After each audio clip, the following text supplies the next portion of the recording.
জানি না আমাদের আদেও প্ল্যানটা কমপ্লিট হবে নাকি। হে গাইস, আসসালামু আলাইকুম and welcome back to our channel. আজকে আবার একটা ইন্টারেস্টিং ব্লগ নিয়ে তোমাদের সামনে চলে এলাম। আজকে আমি খুবই এক্সাইটেড, কারণ আজকে আমি এক জায়গায় যাবো, তো সেটা তোমাদের সাথে শেয়ার করবো এই ব্লগে। তো তোমরা পুরোপুরি ভিডিওটা দেখতে থাকো, আশা করছি খুবই ভালো লাগবে। এখন ঘড়িতে বেজে গেছে 7টা 7 বেজে গেছে, তো মানে সন্ধে। তো যাই হোক, এখন আমরা রেডি হয়নি, এক জায়গায় যেহেতু যাবো রেডি তো হতে হবে। আমাদের প্যাকিং পুরোপুরি কমপ্লিট হয়নি, যাই হোক এখনও কিছু ঢুকানো হয়তো বাকি আছে। এখানে একটা ব্যাগ আছে আর এখানে একটা ব্যাগ আছে, ওইখানে সব ছড়িয়ে ছিটিয়ে পড়ে আছে, আর এইখানেও কিছু জিনিস আছে।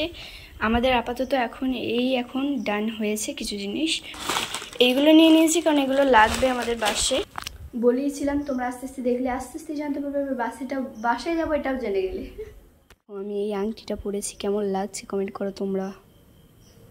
এখানে আমি একটা আমার পছন্দের টুপি নিয়ে নিয়েছি, যেহেতু এমন জায়গায় যাচ্ছি টুপিটা একদমই আমাদের দরকার। কেমন লাগছে টুপিটা কমেন্ট করো।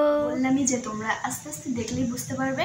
তো এখন তো আপাতত একটুখানি ঝড় বৃষ্টিটা কমেছে, মানে ঝড়টা এখন হয়নি, ওই ছিটেফোঁটা করে বৃষ্টি পড়ছে।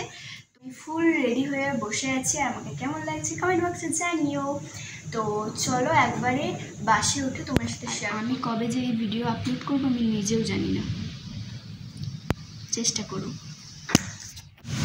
এইখানে প্রচণ্ড পরিমাণে ঝড় বিদ্যুৎ মানে বৃষ্টি হচ্ছে, বৃষ্টি খুব একটা হচ্ছে না, বাট ঝড়টা খুব হচ্ছে, যে তোমরা বুঝতে পারছো। আর এত বিদ্যুৎ। আর এইটা নিয়ে নিয়েছে, এটা বাইরে গিয়ে কেমন লাগে পুরো তোমাদের সাথে শেয়ার করবো। চলো বাই।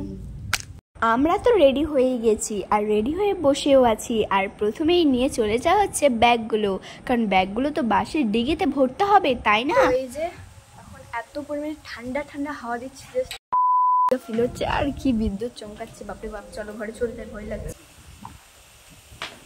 তো আমি ফুল রেডি হয়েছি, আমার কেমন লাগছে আর এটা পরে কেমন লাগছে। তো এত ঠান্ডা ঠান্ডা হাওয়া দিচ্ছে, চলো যাওয়া যাক। বিদ্যুৎ চমকাচ্ছে। আর এই দিকে দেখি বাসে ওঠার আগে রাস্তা দিয়ে এত কাদা, মানে আমি ভাবছিলাম আমি পরে না যাই, একই সাদা ড্রেস পরে আছি, আবার কাদায় পড়ে গেলে উফ বাপরে বাপ কী যে অবস্থা হতো। তো যাই হোক আমরা তারপরে সাবধানে এসে বসেছি, আর এমন কাদা হয়েছিল যেটা একবারে পড়ে যাওয়ার কাছাকাছি। তো যাই হোক আমরা এসে আমাদের সিট খুঁজে বসে পড়লাম, আর আমাদের সিটটা ছিল একদম প্রথমে, মানে বাসের প্রথমেই আর কি। বাসের প্রথমেই বলতে গেট থেকে উঠেই আগেই ছিল আমাদের সিটটা। তো তারপরে আমরা তো যাওয়ার সময় এত মজা করেছি তোমরা তো দেখতেই পাচ্ছ। বাসের মধ্যে কিন্তু গানও হচ্ছিল এবং নানান রকমের লাইটও ছিল। এই লাইটগুলোর জন্যই আমাদের আনন্দটা যেন আরো বেড়ে চলেছিল।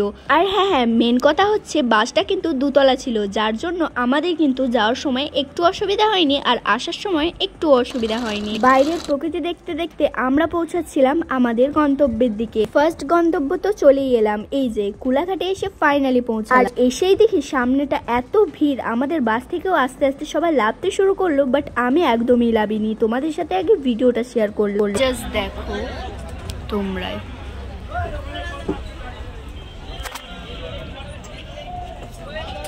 আর মেন কথা হচ্ছে এত ভিড় দেখে আমি আরো ভয় লাভিনি। যাই হোক, এবার তো কিছু খেতে হবে, তো তার জন্য আমি একটা চিপস আর একটা অরিও বিস্কুট নিয়ে বসে পড়লাম খেতে। আসার সময় কিন্তু বাসে এত আনন্দ করেছি যে আমি কিন্তু একটুকুও ঘুমোইনি, আর শুয়ে এসছি, মানে আরো ঘুমই পাইনি। মেন কথা হচ্ছে যাওয়ার সময় তো এত আনন্দ লাগে যে ঘুমটাই আসে না। সারা রাত মজা করতে করতে এসছি আমরা। এই ট্রিপটা যে আমাদের সাথে কেমন কি হবে আমি নিজেও জানি না। প্রথমেই মনটা একটু খারাপ হয়ে গেছিল, কারণ যা পরিমাণে ঝড় বৃষ্টি চালু হয়েছিল আমি ভেবেছিলাম হয়তো যাওয়াই হবে না। কোলাঘাট থেকে আমাদের বাস ছেড়ে দিয়েছিল, অনেকক্ষণই হয়ে গেল, আর এদিকে আমি ঘুমিয়েও গিয়েছিলাম সত্যি কথা বলতে একবার।